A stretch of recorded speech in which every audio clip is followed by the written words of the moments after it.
नमस्कार. Marathi motivation story मध्ये आज आपण चाललेलो आहोत शिवकाळामध्ये.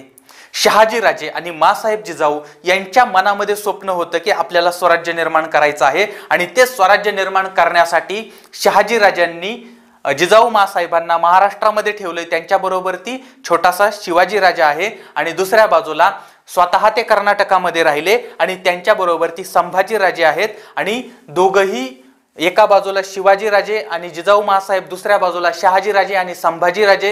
हे दोघही वेगवेगळ्या ठिकाणी आहेत. एक महाराष्ट्रामध्ये एक कर्नाटकामध्ये आहे आणि त्यांचा विचार आहे की एकानं महाराष्ट्रामधून स्वराज्य निर्मितीला प्रारंभ करायचा, दुसऱ्यानं कर्नाटकामधून स्वराज्य निर्मितीला प्रारंभ करायचा आणि हळूहळू करत संपूर्ण देश काबीज करायचा आणि या देशावरती स्वराज्य निर्मिती करायची असं त्यांनी दोघांनी ठरवले. त्या पद्धतीने प्लॅन केलेला आहे आणि त्या पद्धतीनं त्यांनी आपल्या मुलांना प्रोत्साहन द्यायला सुरुवात केलेली आहे. आणि दोनही मुलं शिवाजी राजे आणि त्यांचे थोरले बंधू संभाजी राजे हे सुद्धा पराक्रमी होते आणि त्या पद्धतीने ते कार्य करत होते. पण ही गोष्ट आदिलशहाला खटकत होती. आदिलशहाला बातमी कळाली की शहाजी राजे आपल्याशी बगावत करतायत आणि म्हणून या बगावतीला शह देण्यासाठी आदिलशहानं शहाजी राजांना कपटानं अटक करवली आणि त्यांची विजापुरामधून धिंड काढली आणि त्या आदिलशहानं जाहीर केलं शहाजी राजांची कत्तल वटपौर्णिमेच्या दिवशी करण्यात येईल. म्हणजे जिजाऊंचं कुंकू वटपौर्णिमेच्या दिवशी पुसलं जाणार आहे असं आदिलशहानं जाहीर केलं. ही बातमी जिजाऊंना समजली.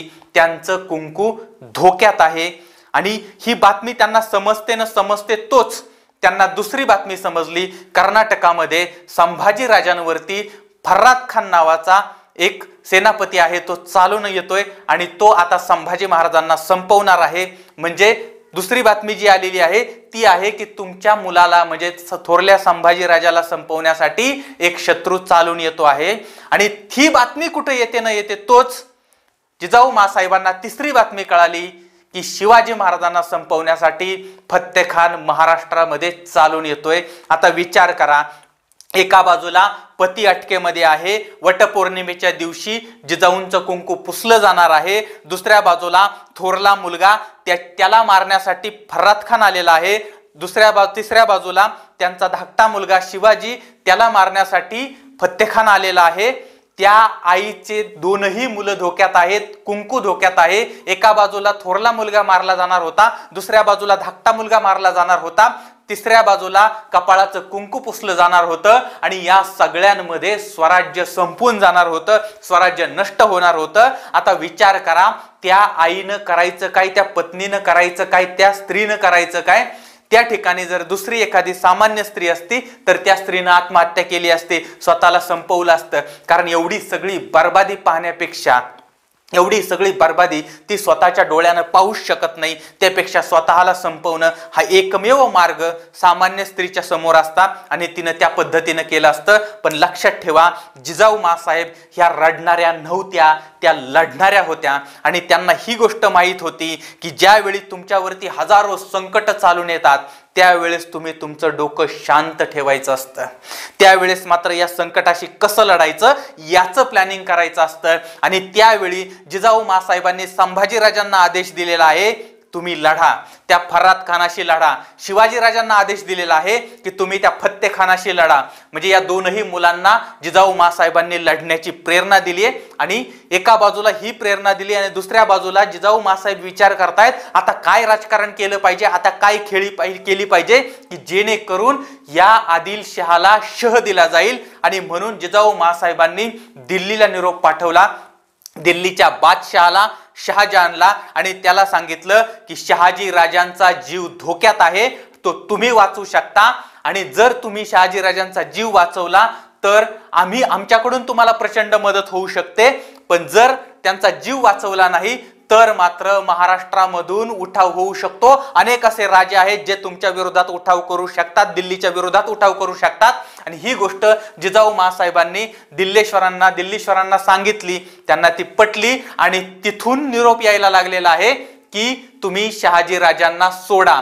एका बाजूला तो निरोप तिकडून आता दिल्लीवरून निघालेला आहे, दुसऱ्या बाजूला ज्या फर्राद खानानं संभाजी महाराजांवरती अटॅक केला होता त्या फर्राद खानाला संभाजी महाराजांनी पराभूत केलेला आहे, दुसऱ्या बाजूला शिवाजी महाराजांनी फत्तेखानाचा पराभव केलेला आहे. दोनही बाजूला दोन्ही मुलं ही विजयी झालेली आहेत. आणि आता जिजाऊ माँसाहेबांनी आदिलशहाला निरोप पाठवलेला आहे की जर तू शहाजीराजांना सोडलं नाही, माझ्या पतीला सोडलं नाही, तर माझी दोनही मुलं तुझ्यावरती आक्रमण करतील. आणि दुसऱ्या बाजूला तिकडून दिल्लीवरून तो आदेश तर आलेलाच होता. म्हणजे आता तो आदिलशाह जो आहे तो आदिलशाह तीनही बाजूंनी अडकला होता, कारण कर्नाटकामधून सुद्धा संभाजीराजे त्याच्यावरती चालून येणार होते, महाराष्ट्रामधून शिवाजीराजे आदिलशहावरती चालून येणार होते, आणि दिल्लीचा आदेश पण आला होता शहाजीराजांना सोडा. आणि या सगळ्या कात्रीमध्ये अडकला तो आदिलशाह आणि त्याला शहाजीराजांना सन्मानानं सोडावं लागलं, शहाजीराजांना वजीर बनवावं लागलं. पूर्वी जेवढा मान होता शहाजीराजांचा त्यापेक्षाही जास्त मान आता त्या आदिलशहाला शहाजीराजांना द्यावा लागला होता. आणि हे सगळं झालं ते केलं माँसाहेब जिजाऊंच्या राजकारणामुळे, त्या आईच्या प्रयत्नामुळे, त्या पत्नीच्या प्रयत्नामुळे. लक्षात घ्या, आईची ताकद काय असते किंवा पत्नीची ताकद काय असते. ज्यावेळेस आपली लोक संकटामध्ये असतात त्यावेळेस ती कशा पद्धतीनं स्वतःला इम्प्रूव्ह करते, कशा पद्धतीनं ती जगाच्या समोर येते आणि स्वतःची ताकद दाखवते, हे माँसाहेब जिजाऊंनी आपल्याला दाखवून दिलेलं आहे. आणि म्हणून आपल्याकडे बऱ्याच वेळा लक्षात घ्या की ही जी संकट एवढी सगळी एकाच वेळी जिजाऊंवरती आल्यानंतर सुद्धा जिजाऊ डगमगल्या नाहीत, मागं सरल्या नाहीत, डोकं शांत ठेवलं आणि त्यांनी काय प्लॅन करता येईल याच्यामधून. आपल्यावरती सुद्धा अशाच पद्धतीचे संकट येतात, अनेक वेळा येतात, आणि त्यावेळेस मात्र आपलं डोकं सुन्न होतं, काय करावं सुचत नाही. त्यावेळेस जर तुम्ही शांत राहिले, शांत विचार केला आणि याच्यातून कसा मार्ग काढता येईल याच्यावरती जर विचार केला तर मात्र त्यातून मार्ग निघू शकतो. हे जिजाऊंनी दाखवून दिलेलं आहे. पण आपण तसं करत नाही. आपण जी संकट आलेली आहे त्या संकटाचा विचार करतो, संकटातून बाहेर पडण्याचे जे मार्ग आहेत त्याचा कधीच विचार करत नाही. आणि म्हणून आपण त्या संकटामध्ये सापडतो. आणि म्हणून मला तर असं वाटतं की जिजाऊ माँसाहेबांचा जो इतिहास आहे तो इतिहास आपल्या समोर येत असताना माँसाहेबांचा फार मोठा इतिहास हा आपल्यापर्यंत आलेला नाहीये. तो इतिहास समजून घ्या. या आईनं कशा पद्धतीनं हे स्वराज्याची निर्मिती केली किंवा त्याचा पाया रचला ते समजून घ्या. आणि ही पण गोष्ट लक्षात घ्या की आपण छोट्या छोट्या गोष्टी घडल्या. आता मी पाठीमागं बोलताना एकदा सांगितलं होतं, तुम्ही कदाचित तो व्हिडिओ ऐकला असेल, ती क्लिप आहे छोटीशी, की काय झालं आपल्याकडे असं होतं बाबा तरुण पोरांचं यांचं त्यांचं की बाबा काय झालं की कर आत्महत्या, कुठं संकट आलं कर आत्महत्या, कुणी काय उलट बोललं कर आत्महत्या, कुणी काय काय म्हटलं, शाळेमध्ये काय बोललं, घरातलं काय बोललं, कुणी हे काय बोललं ते काय बोललं, कुठं प्रेमात अपयश आलं, काय झालं, मित्रांच्या मध्ये वाद झाला, भांडणं झाली, असं झालं तसं झालं, काय झालं की झालं कर आत्महत्या. आणि आत्महत्या आत्महत्या आत्महत्या म्हणजे इतक्या आत्महत्या की अक्षरशः म्हणजे ते टीव्हीला किंवा पेपरला जर बातमी वाचली ना तर काळीज अगदी धस्य होतं की आपली जी तरुण पोरं आहेत, आता ज्या छत्रपतींच्या महाराष्ट्रात आपण राहतोय, त्या संभाजी महाराजांच्या महाराष्ट्रामध्ये, जिजाऊंच्या महाराष्ट्रामध्ये आपण राहतोय आणि आमची पोरं आत्महत्या करतायत. मी नेहमी एक उदाहरण सांगत असतो, आताही परत सांगतो, कदाचित हे तुम्ही ऐकलेलं असेल. समजा मी जो आहे दत्ता तो एखाद्या परीक्षेमध्ये नापास झाला, म्हणजे मी पाठीमागे उदाहरण सांगितलं त्यात सांगितलं होतं मी 12वीला नापास झालो. समजा मी नापास झालो, 12वीला नापास झालो. आता नापास झाल्यानंतर आता सगळी लोक काय मला माझं काय सत्कार करणार थोडंच आहेत, मग लगेच नावं ठेवायला मोकळे ना, मग म्हणायला अरे याला कळत कसं नाही, समजत का नाही, अक्कलच नाही राव, अभ्यास करायला पाहिजे होता, असंच नाही तसंच नाही, नुसताच गावात फिरत होता, ह्याला कळतच नाही, समजतच नाही, असंच नाही तसंच नाही. दत्ताला आलं टेन्शन. अरे म्हटला सगळेच मला नावं ठेवायला लागले, माझं भविष्य अंधारामध्ये, मला काय करावं सुचत नाहीये. आता म्हटलं मला आत्महत्येशिवाय मार्ग नाही, समोर काहीच दिसत नाही, आता सगळं संपलं, असं तसं त्यानं विचार केला आणि त्यानं घेतली फाशी, मेला. असा झाडाला लटकलाय, डोळे बाहेर आलेले आहेत आणि लोकांनी बघितलं, अरे बघे त्याने आत्महत्या केली. नंतर सगळे लोक जमा व्हायला लागले.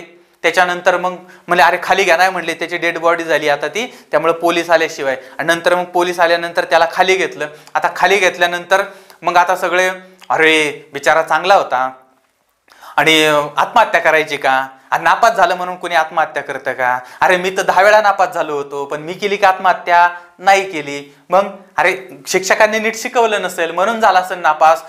म्हणजे जी लोक अगोदर नावं ठेवत होती ती लोक आता म्हणायला लागली कशाला आत्महत्या करायची होती, हे करायचे. अरे नालायकांनो, तो जिवंत होता त्यावेळेस मात्र तुम्ही त्याला नावं ठेवली. तो जिवंत होता त्यावेळेस मात्र त्याला तुम्ही बडबड करत होते, त्याला नालायक म्हणत होते, त्याला अक्कल नाही म्हणत होते. आणि आता ज्यावेळेस त्यानं आत्महत्या केली, ज्यावेळेस तो मेला, त्यावेळेस मात्र तुम्ही म्हणायला लागले की नाही तो चांगला होता, तो असा होता, तो तसा होता. हे जर जिवंतपणे जर बोंबलले असते तर त्यानं आत्महत्या केली असते का? पण तुम्ही लक्षात ठेवा, जिवंतपणी लोक तुम्हाला नावच ठेवणार, जिवंतपणी लोक तुमचे पायच ओढणार, जिवंतपणी लोक तुम्हाला त्रास देण्याचा प्रयत्न करणार.